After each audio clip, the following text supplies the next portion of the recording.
Happy Monday, BFH. This is Ashley Cox Coates, and I'm here with our fearless leader, Amy Zapata. Amy, take it away.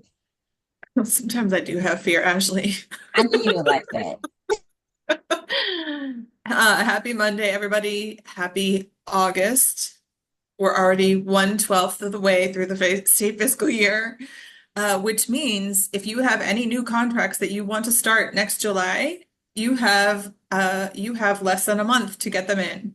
So just keeping it real. Some welcomes, shout out, mostly a shout out here. Congratulations to the BFH Data to Action Team on a successful statewide Louisiana Suicide Prevention Collaborative meeting. There were over 30 partners available and participating, working on strengthening a statewide collaboration for suicide prevention initiatives. So thank you for sending these slides, and I think I know where this is. I think I know where that meeting was. Looks like it was in a beautiful place. This is the main update for this week, and it's not so much an update.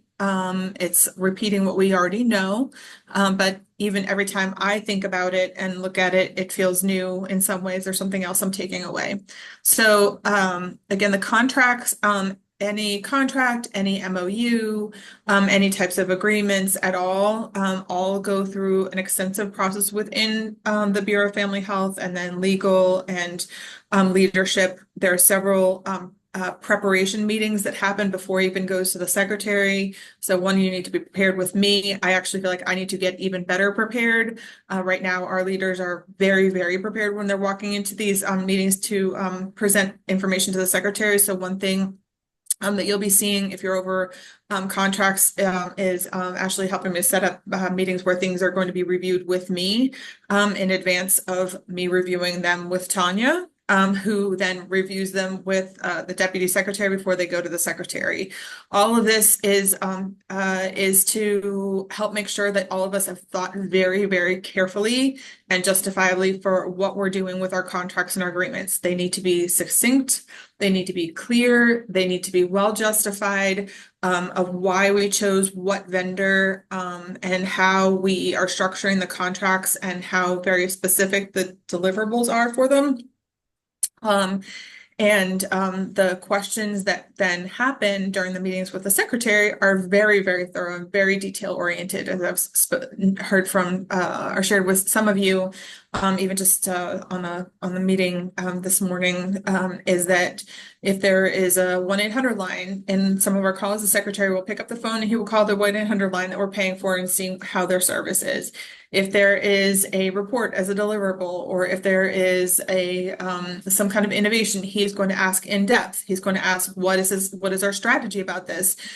What are our top 3 recommendations on how to reduce some outcome? So all this to say is any work that you're doing, no one here is just touching something and moving it along. All of us are doing something that is connected to something very important that should be very impactful, it should be efficient, it should be effective, and whatever part you own, you need to understand your work very well. If you are responsible for a contract or responsible for a program, you need to know it inside out, upside down, backwards. You need to have all of your documentation in place, and you need to be thinking of, is this still the best strategy in the state, or should you, if you're responsible for developing strategy around this issue, you need to be proposing new thinking and new ways of accomplishing what the overarching purpose of that contract is. At one point in time, the purpose of the contract might have been to provide safety net services, and now it really needs to be, how do we improve systems of care? And we always need to be thinking about, what is it that we're paying for? And is this still the right thing to pay for to advance what our charge is? So in sum, contract reminders, LDH contract reviews are very intense and very detail oriented. You need to ensure that all contract documentation is complete and accurate and ready for LDH review. There's internal preparation huddle with the Office of Public Health leadership.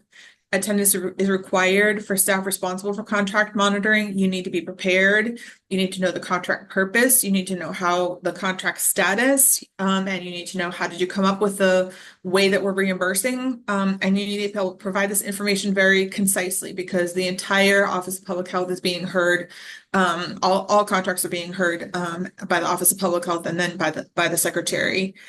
Key deliverables and milestones need to be documented. Outstanding issues and risks or decisions requiring attention need to be elevated.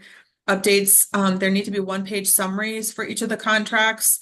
And you need to be very, don't be fluffy in your language. If this is a contract that is essentially for personnel to do abstraction for pregnancy associated mortality review and child death review, say that. Don't say the contract is to advance maternal mortality efforts, et cetera, et cetera. You need to be very specific about what this particular contract is for.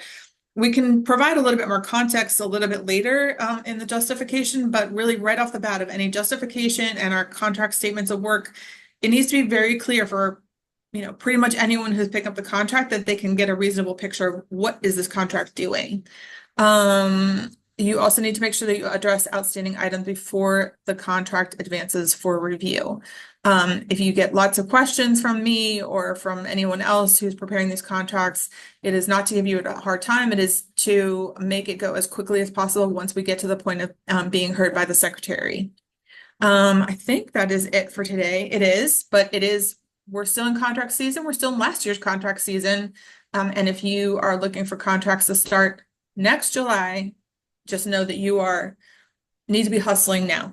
If not, the timelines for the start date will be beyond July 1. I hope everybody has a great week, and make sure you keep your calendars up to date as well so that we can continue to provide, approved timesheets. And I think that's all for all the exciting administration side of the work that we do. Thanks so much.